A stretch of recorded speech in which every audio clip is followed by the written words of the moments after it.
Hello, I'm Tanya Reardon, the Policy and Advocacy Director at Save Our Wild Salmon Coalition. Save Our Wild Salmon and partners are launching our annual series of the Hot Water Report, Warming Waters in the Lower Snake and Columbia Rivers. We first launched the Hot Water Report 11 years ago to document and raise awareness about the devastating river conditions salmon and steelhead must attempt to migrate through, especially in the Lower Snake River. Salmon migration is an epic journey that tells a story that goes well beyond fish.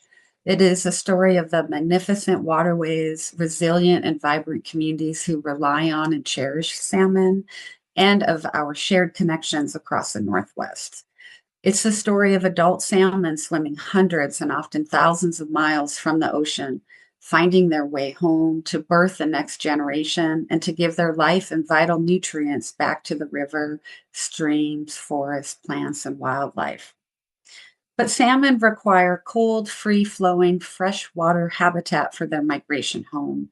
And when they don't have that, they die before they can birth their eggs and give their life back to the river they were born in. And unfortunately, the four lower Snake River dams between Tri Cities and Lewiston, Ice Harbor, Lower Monumental, Little Goose, and Lower Granite have transformed a healthy and free-flowing river into 140 miles of large, hot, stagnant, toxic reservoirs.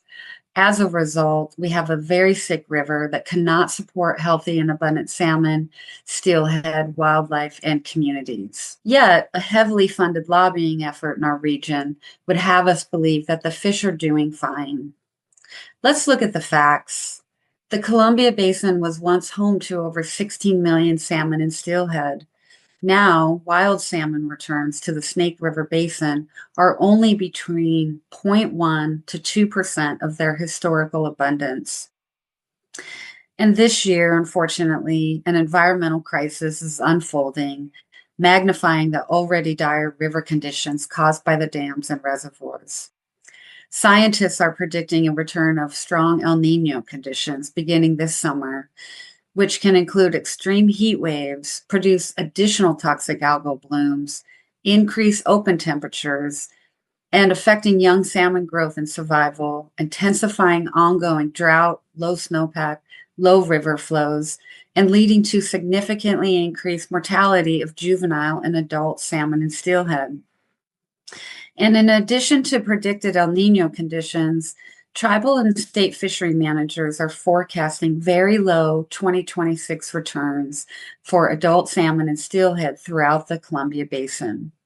Here's a snapshot of what we know right now about expected returns across the Columbia Basin from the 2026 Fishery Managers Joint Status Report. Upriver, above Bonneville Dam, spring Chinook preseason forecast anticipated approximately 7,000 less adults returning than 2025 actual returns.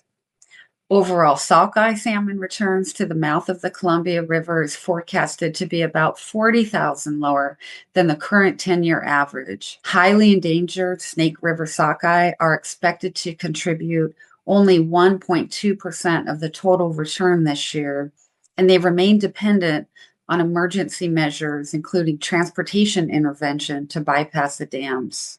Summer steelhead forecast above Bonneville Dam is poor, and fishery managers are planning for another low return. Wild winter steelhead forecast returning to the Columbia River mouth is almost exactly the same as last year at only 17,400 fish. And fall Chinook forecast above Bonneville Dam is approximately 50,000 less than last year's return of adult fish.